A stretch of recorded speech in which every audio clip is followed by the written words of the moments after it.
من علم فيه وتعلم من أكرمه فهو مكرم وجزاء الحسنى إحسان. طبتم يا أهل القرآن. السلام علیکم ورحمۃ اللہ وبرکاتہ. اعوذ باللہ من الشیطان الرجیم. بسم اللہ الرحمن الرحیم. لقد انزلنا الیکم کتابا فیہ ذکرکم افلا تعقلون. صدق اللہ العظیم. رب اشرح لی صدری ویسر لی امری واحلل عقدۃ من لسانی یفقہوا قولی. رب یسر ولا تعسر وتمم بالخیر. آمین یا رب العالمین. سورۃ الانبیاء کی ایک آیت میں نے آپ کے سامنے تلاوت کی ہے. ٹیکسٹ آپ نے سن لیا کہ لقد انزلنا الیکم کتابا فیہ ذکرکم. ترجمہ کچھ یوں ہے کہ اللہ تعالیٰ ارشاد فرما رہے ہیں کہ یقیناً ہم نے تمہاری طرف ایک ایسی کتاب نازل کی ہے جس میں تمہارا ذکر ہے. ذکر کے معنی اگر عام جو ہم اردو میں استعمال کرتے ہیں ذکر وہ لیے جائیں جیسے ہم ایک دوسرے کا ذکر کرتے ہیں اور اس لفظ کو استعمال کرتے ہیں کہ اس جگہ پر تمہارا ذکر ہوا، تو قرآن مجید میں میرا آپ کا ہم سب کا ذکر ہے.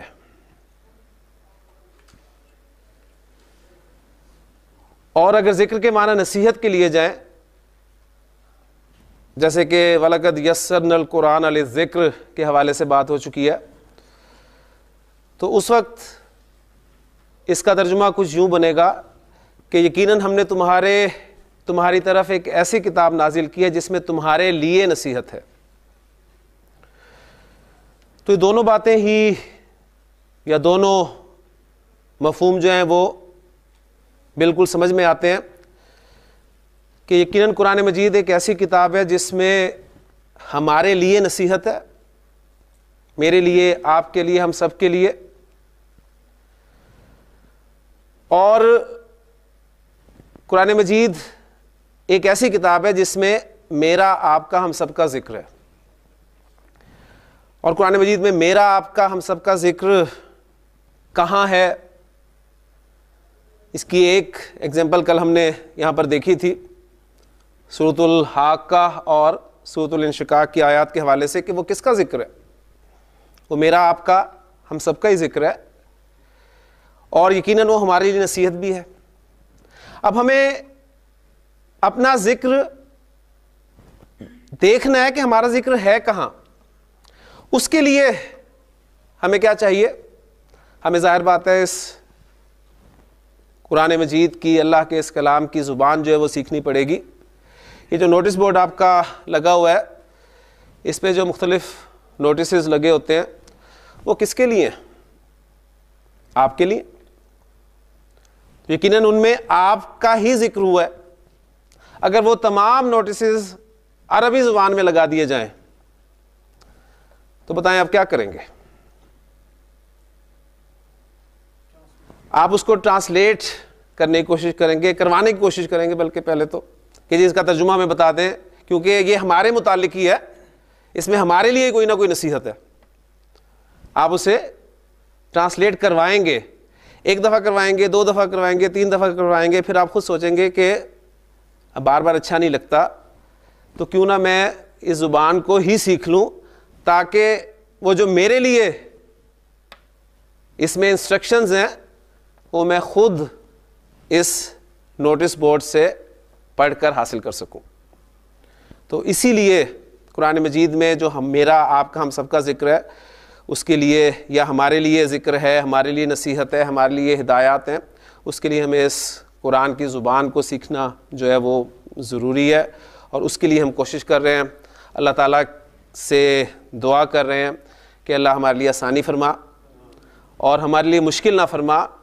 اور یہ جو 4 ماہ کا اس وقت آپ کو بہت لمبا کورس لگ رہا ہوگا کہ 4 ماہ، لیکن یقین مانیے 4 ماہ ایسے گزریں گے کہ آپ کو پتہ بھی نہیں چلے گا، اور ان 4 ماہ کے بعد پھر آپ ان 4 ماہ کو ہمیشہ مس کریں گے۔ تو اللہ تعالیٰ سے دوبارہ دعا کرتے ہیں کہ رب یسر ولا تعسر وتمم بالخیر۔ ابھی تک ہم نے جو کچھ پڑھا ہے اس کو تازہ کر لیں۔ ہم نے ابتدا کی ہے حروف الہجا سے، اور حروف الہجا کی تعداد ہمارے سامنے آئی ہے 28 یا 29، 3 بنیادی حرکات، 1 علامت سکون۔ ابھی تک مجھے جس چیز کی ضرورت ہے میں نے وہی آپ کو پڑھایا ہے، جو چیزیں آتی جائیں گی آگے میں انشاءاللہ ایڈ کرتا جاؤں گا۔ اس دوران حمزہ اور الف کا فرق، وہ جو 28 اور 29 حروف کا اختلاف ہے، اس حوالے سے ہمارے سامنے حمزہ اور الف کا فرق بھی آ گیا۔ پھر پہلا فارمولہ جو ہم نے پڑھا تھا وہ یہ تھا کہ حروف اور حرکات کے ملنے سے لفظ بنتے ہیں۔ پھر لفظ کی 2 اقسام ہمارے سامنے آئی تھی، با معنی اور بے معنی۔ با معنی لفظ کو ہم نے کلمہ کہا تھا، اور پھر کلمہ کی ہم نے 3 اقسام دیکھی تھیں، اسم، فعل اور حرف۔ اس کے بعد ہم نے ان کی مختصر ڈیفینیشنز جو ہیں وہ اپنے سامنے رکھی تھی کہ ہمارے پاس جو معلومات ہیں ان 3 کیٹیگریز کے حوالے سے وہ کیا ہیں، تو الحمدللہ وہ ہمارے سامنے آ گئی تھی۔ پھر ہم نے باقاعدہ اسم کو شروع کیا تھا، اور اسم کے بارے میں پہلی بات جو ہمارے سامنے آئی تھی وہ یہ آئی تھی کہ عربی زبان میں کسی اسم کو صحیح طریقے سے سمجھنے کے لیے اسے جملے میں کسی ترکیب میں استعمال کرنے کے لیے، چاہے وہ بولنے میں ہو چاہے وہ تحریر میں ہو، مجھے اس کے بارے میں 4 باتیں معلوم ہونی چاہیے۔ وہ 4 باتیں کون کون سی ہیں؟ جنس کا مجھے پتہ ہونا چاہیے، اور جنس سے مراد اسم کا مذکر یا مؤنث ہونا ہے۔ مجھے پتہ ہونا چاہیے کہ میں ایک اسم کو اردو سے عربی جملے میں ٹرانسلیٹ کرتے وقت استعمال کر رہا ہوں، تو اس اسم کا عربی زبان میں استعمال جنس کے اعتبار سے کیا ہے؟ اس کا استعمال مذکر ہے یا مؤنث ہے؟ اور مذکر مؤنث میسکولین فیمنن یہ آپ بچپن سے پڑھتے آ رہے ہیں اردو اور انگریزی گرامر میں، تو انشاءاللہ تعالیٰ اب عربی میں آپ کے سامنے جو ہے یہ کانسیپٹ آئے گا اور تفصیل سے ہم اس کو پڑھیں گے۔ پھر ہمیں اسم کے حوالے سے جو دوسرا پہلو اس کا معلوم ہونا چاہیے وہ ہے عدد کا، اور عدد سے مراد نمبر یعنی واحد جمع، یعنی اردو میں ہم واحد جمع، انگریزی میں سنگولر پلورل، لیکن عربی میں عدد جو ہیں وہ 3 ہیں۔ تفصیل سے ہم پڑھیں گے جب ہم اس ٹاپک کو شروع کریں گے، لیکن عربی زبان میں 1 کے لیے واحد استعمال ہوتا ہے، 2 کے لیے مثنیٰ، ٹھیک ہے؟ اس وقت جب میں آپ کو پڑھاؤں گا مثنیٰ تو پھر بتا دوں گا تثنیہ اور مثنیٰ کے حوالے سے، بہرحال آپ اسے تثنیہ بھی کہہ سکتے ہیں۔ اور 2 سے زیادہ کے لیے عربی زبان میں 3 کا جمع کا جو عدد ہے وہ استعمال کیا جاتا ہے۔ اس کے بعد تیسری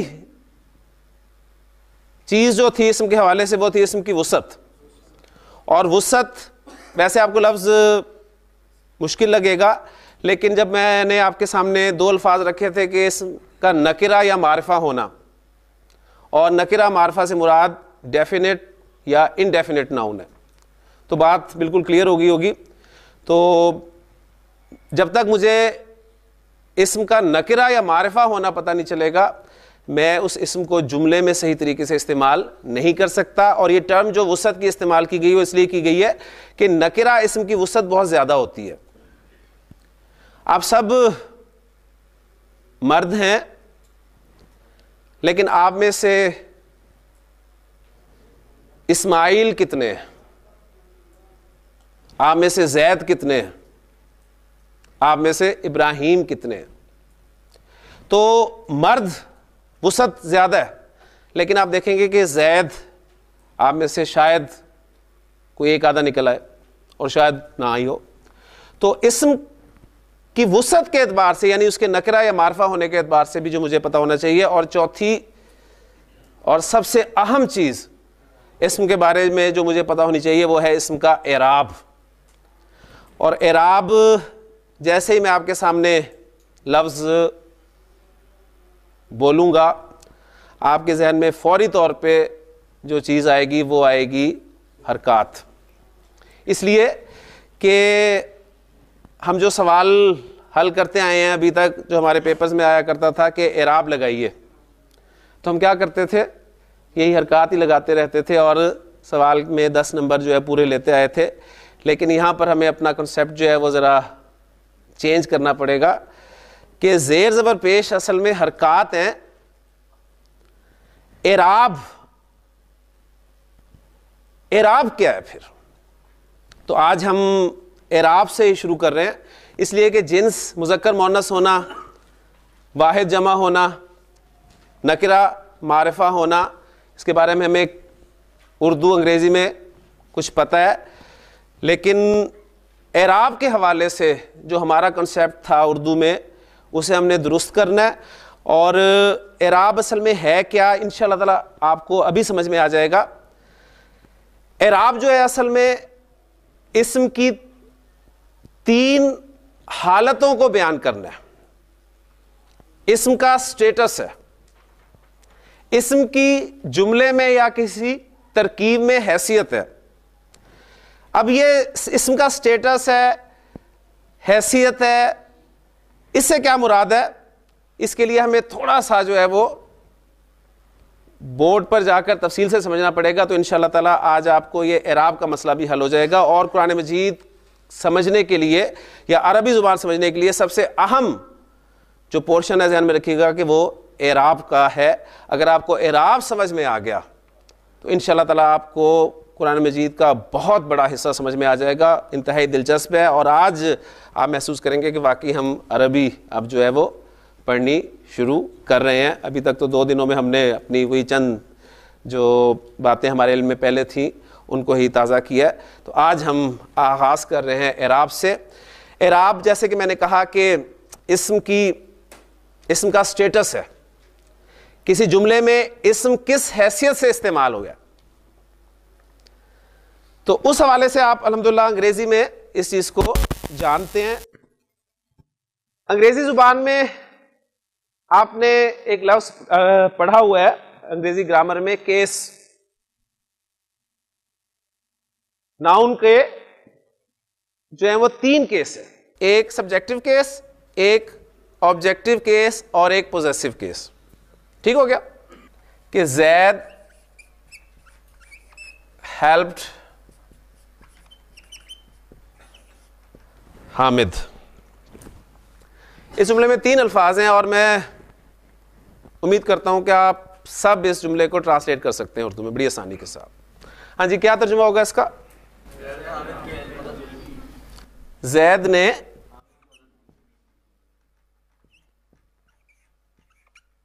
حامد کی مدد کی.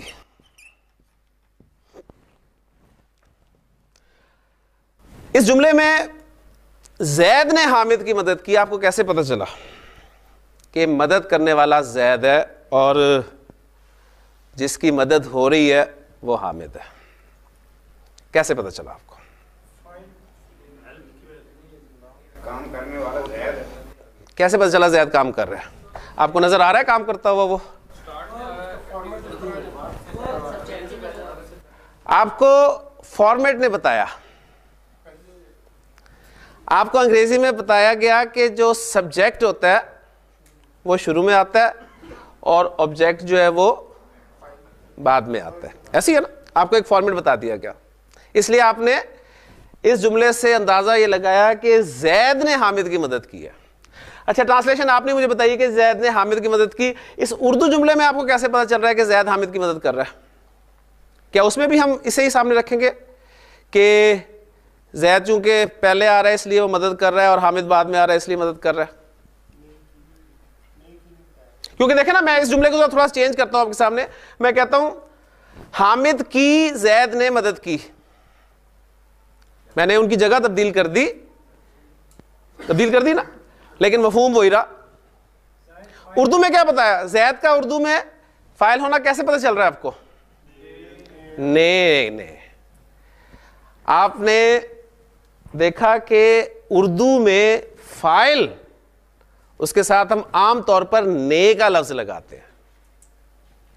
ٹھیک ہو گیا نا, کلیئر بات سمجھ رہے ہیں نا؟ اچھا اب میں ذرا دوبارہ انگریزی جملے کی طرف آتا ہوں اور وہ جو دو اسما میں نے استعمال کیے ہیں زید اور حامد ان کی جگہیں تبدیل کرتا ہوں. میں کہتا ہوں حامد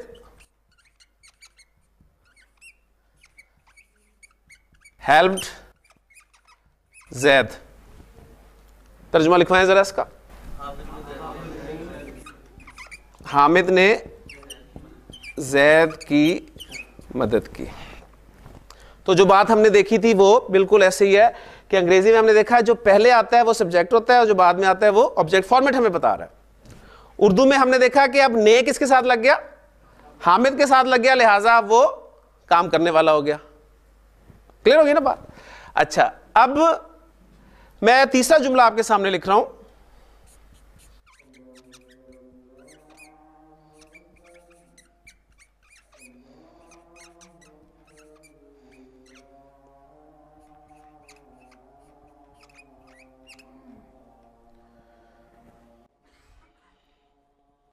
تیسرا جملہ میں نے آپ کے سامنے لکھا حامد ہیلپ زید's brother. ہاں جی ترجمہ لکھوائیں ذرا اس کا. حامد نے زید کے بھائی کی مدد کی. اب اس جملے میں آپ کو پتا چل رہا ہے کہ مدد کون کر رہا ہے؟ حامد. کس کی مدد ہو رہی ہے؟ زید کی ہو رہی ہے. یعنی آبجیکٹ کیا زید ہے؟ نو. کلیئر ہے نا؟ الحمدللہ یہ چیزیں آپ کے علم میں آ گئی. اچھا اب دیکھیں اس میں جو اردو میں 3 جملے آئے ہیں, انگریزی میں 3 جملے آئے ہیں, ان میں جو 2 اسما ہم نے استعمال کیے ہیں زید اور حامد, ان میں پہلے زید کو لے لیں. زید, زید اور زید. مجھے بتائیں کیا ان تینوں جملوں میں زید کے معنی میں کوئی فرق پڑا ہے؟ زید کے معنی اس جملے میں کیا تھے؟ زید کے. اس جملے میں زید, اس جملے میں زید. زید کے معنی میں تو کوئی تبدیلی نہیں آئی نا. اور کیا زید کی شکل تبدیل ہوئی ہے؟ زید کی شکل, زید کی شکل جو لفظی آپ کو نظر آ رہی ہے شکلن نہیں ہوئی نا, وہ بھی چینج نہیں ہوئی. یعنی نہ معنی تبدیل ہوئے نہ شکل تبدیل ہوئی, لیکن کچھ نہ کچھ تبدیل ضرور ہوا ہے. کیا؟ زید کا سٹیٹس چینج ہوا ہے. پہلے جملے میں زید فاعل کی حیثیت سے آ رہا تھا, دوسرے میں وہ مفعول کی حیثیت سے آ رہا تھا, تیسرے میں وہ نہ فاعل ہے نہ مفعول ہے بلکہ اضافی طور پہ استعمال ہوئے, ضمنی طور پہ استعمال ہوئے. ایسے ہی ہے نا؟ اچھا اب اسی طرح حامد کو لے لیں. حامد تینوں جملوں میں اس کے معنی میں کوئی تبدیلی ہوئی ہے؟ حامد کے معنی حامد ہی رہے, لیکن حامد کا سٹیٹس چینج ہوا ہے. پہلے جملے میں حامد مفعول تھا, دوسرے جملے میں حامد فاعل بنا, اور تیسرے جملے میں بھی حامد فاعل ہی ہے. ایسے ہی ہے نا؟ سیم آپ دیکھ لیں انگریزی میں ایگزامپل جو آپ کے سامنے رکھی ہیں. زید, زید, زید. کوئی زید کی شکل میں یا زید کے معنی میں تبدیلی نہیں آ رہی, لیکن زید کا سٹیٹس چینج ہو رہا ہے. بات سمجھ رہے ہیں نا؟ اچھا اب دیکھیں عربی زبان میں دلچسپ بات اب میں آپ کو بتانے لگا ہوں. انگریزی میں آپ نے بتایا جی فارمیٹ, ہمیں ترتیب بتا رہی ہے کہ جی سبجیکٹ پہلے آبجیکٹ بعد میں. اردو میں آپ نے کسی حرف کو نشانی کے طور پہ رکھ لیا کہ اچھا جی نے کا لفظ جو ہے وہ فاعل کے ساتھ لگتا ہے. ایسے ہی ہے نا؟ اب عربی میں دیکھیں, عربی کی دلچسپ ترین بات کہ عربی زبان میں نہ تو نے کے لیے کوئی لفظ ہے, نہ کی کے لیے کوئی لفظ ہے, نہ کے لیے کوئی لفظ ہے, اور نہ ہی ترتیب اہمیت رکھتی ہے. فالو کر رہے ہیں نا؟ اردو میں کیا آپ نے کچھ حروف علامت کے طور پہ مخصوص کر لیے کہ اچھا جی اس لفظ کے ساتھ اگر یہ لفظ یا حرف لگا ہوگا تو یہ پتہ چل رہا ہے کام کر رہا ہے, اور اس کے ساتھ یہ لگا ہوا ہے تو پتہ چل رہا ہے اس پر کام ہو رہا ہے. انگریزی میں آپ کو ترتیب نے بتا دیا. اب عربی میں نہ تو ترتیب ہے اور نہ ہی نے اور کو کا کے جیسے کوئی الفاظ ہیں.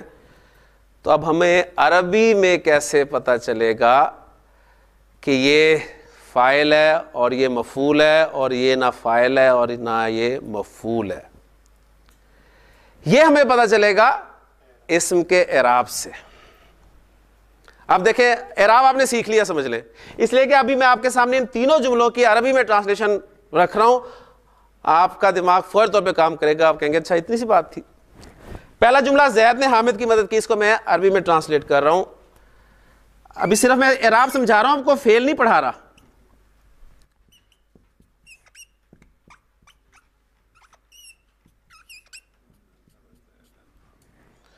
نصر زید حامدن.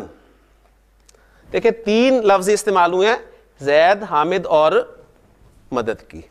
کوئی نیک ہو کے لیے لفظ نہیں ہے. ٹھیک ہے، اگر میں اس جملے کو ایسے کر دوں نا نصر حامدن زیدن، تو میں نے ان کی جگہ بھی بدل دی. ٹھیک ہے، یا میں زید کو شروع میں لے جاؤں زیدن نصر حامدن، جگہ بھی بدل دی لیکن معنی وہی رہیں گے. انگریزی میں آپ اتنی آسانی سے جگہ نہیں بدل سکتے. ٹھیک ہو گیا. اچھا دوسرے جملے کی عربی لکھ رہا ہوں.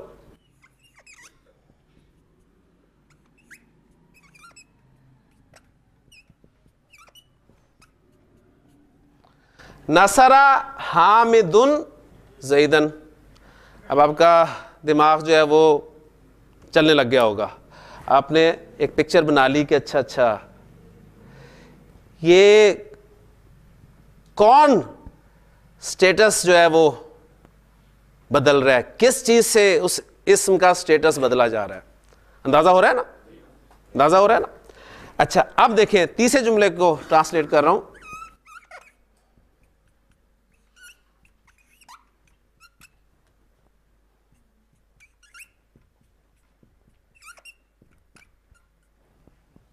نصر حامد اخا زید.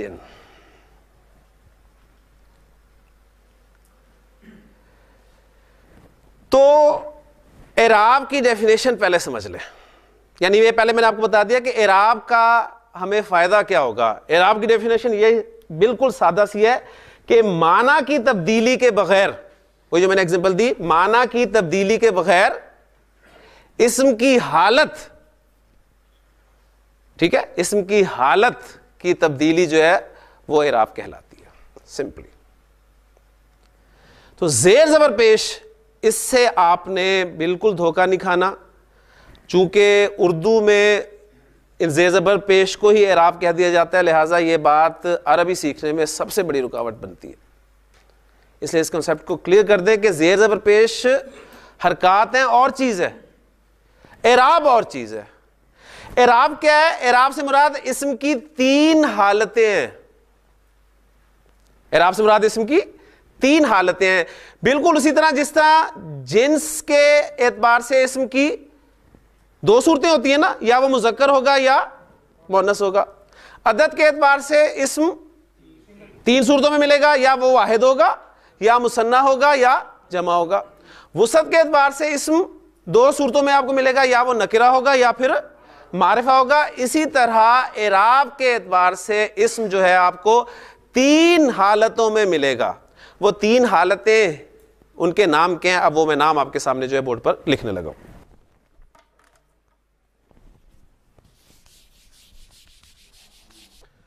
اسم اعراب کے اعتبار سے یا تو آپ کو حالت رفع میں ملے گا، یا پھر وہ آپ کو حالت نصب میں ملے گا، یا پھر وہ آپ کو حالت جر میں ملے گا. اسم کے حالت رفع میں ہونے کی کون کون سی وجوہات ہو سکتی ہیں؟ کب کب اسم حالت رفع میں ہوتا ہے، کب کب حالت نصب میں ہوتا ہے، اور کب کب حالت جر میں ہوتا ہے. لیکن اس کے لیے ہمیں سب سے پہلے یہ دیکھنا ہے کہ اسم جب ان 3 حالتوں میں ہوتا ہے تو انگریزی اور اردو میں تو اس کی شکل چینج نہیں ہوتی تھی. ایسے ہی نا، 3 کیس. انگریزی میں زید چاہے نومینیٹو کیس میں رکھوں، چاہے آبجیکٹو کیس میں رکھوں، چاہے پوزیسو کیس میں رکھوں، میں نے زید کے ساتھ ہی اسے شو کیا. اردو میں نے اسے فاعلی حالت میں رکھا، مفعولی حالت میں رکھا یا اضافی حالت میں رکھا، میں نے اسے زید کے طور پہ رکھا. لیکن عربی میں آپ نے دیکھا اس زید کے لفظ میں تبدیلی آ گئی. ٹھیک ہے نا، زید کے لفظ میں تبدیلی آ گئی. اب ہمیں یہ سمجھنا ہوگا کہ وہ کوئی بھی اسم جب ان تین حالتوں میں استعمال ہوتا ہے تو حالت رفع میں وہ کیسا دکھتا ہے, حالت نصب میں وہ کیسا دکھتا ہے, اور حالت جر میں وہ کیسا دکھتا ہے. تو اس حوالے سے اب ہم مختلف اسماء کو انشاءاللہ تعالی پریکٹس میں لائیں گے. لیکن ایک اہم بات میں آپ کو بتانا چاہوں کہ آپ کے جو اسماء ہیں ان میں سے 2% تقریباً 2% اسماء ایسے ہیں جو ان تینوں حالتوں میں ایک ہی رہیں گے, صرف 2%. ٹھیک ہے, بالکل اسی طرح جس طرح زید میں آپ سے جیسے اردو میں پوچھتا ہوں جی زید فاعلی حالت میں کیسے لکھتے ہیں, آپ کہیں گے زید. میں کہوں زید مفعولی حالت میں کیسے لکھتے ہیں, آپ کہیں گے زید. میں کہوں زید کو اضافی حالت میں کیسے لکھتے ہیں, آپ کہیں گے زید. تو عربی میں تقریباً 2% اسماء ایسے ہیں جو تینوں حالتوں میں ہم ایک ہی طرح شو کریں گے. لیکن باقی کتنے بچے؟ 98%. 98% اسماء جو ہیں عربی زبان میں, اس میں سے آپ یہ کہہ لیں کہ تقریباً 85% اسماء جو ہیں وہ تینوں حالتوں میں الگ الگ شکل اختیار کریں گے. جیسے کہ ایگزامپل آپ کے سامنے زید کی آ گئی. وہ زید کی جو شکلیں تھیں ذرا سامنے رکھیں. زید, اس پہ میں نے 2 پیش ڈالے تھے, زیدن. حالت نصب میں زید جو ہے وہ 2 زبر اور 1 الف کے ساتھ شو کیا جائے گا, اور حالت جر میں زید 2 زیر کے ساتھ شو کیا جائے گا. تو بتائیں 3 حالتوں میں 3 شکلیں ہو گئی کہ نہیں ہوگی؟ 3 شکلیں ہوگی نا. لیکن کوئی تبدیلی اتنی بڑی تبدیلی نہیں ہے, اتنی مشکل تبدیلی نہیں ہے کہ پورا لفظ ہی چینج ہو گیا ہو. وہ تبدیلی کہاں پر آئی ہے؟ اسم کے آخری حصے میں آئی ہے, اس اسم کے آخری حصے میں آئی ہے. اور یہ 2 پیش 2 زبر اور 2 زیر, میں نے آپ کو حرکات جو بتائی تھی بنیادی وہ زیر زبر پیش بتائی تھی نا. تو اب میں نے ان حرکات کو ڈبل کر کے لکھ دیا یہاں پر. تو یہ جو ڈبل حرکت ہے, چاہے وہ پیش ہو, چاہے وہ زبر ہو, چاہے وہ زیر ہو, ڈبل حرکت جو ہے یہ تنوین کہلاتی ہے. اس کو کیا کہتے ہیں؟ تنوین. آپ جانتے ہیں الحمدللہ آج ہمیں ضرورت پڑی تھی تنوین کی, تو آپ کے سامنے آ گئی. اور تنوین اصل میں کیا ہے؟ تنوین اصل میں لفظ کے آخر میں آنے والی نون ساکن کی آواز ہے. تنوین کیسا کہتے ہیں؟ نون ساکن کی آواز جو لفظ کے آخر میں آتی ہے. دیکھیں میں اس لفظ کو بول رہا ہوں زیدن, اینڈ پہ کیا آ رہا ہے؟ نون ساکن. میں اس لفظ کو بول رہا ہوں زیدن, آخر میں کیا آ رہا ہے؟ نون ساکن. میں اس لفظ کو بول رہا ہوں زیدن, آخر میں کیا آ رہا ہے؟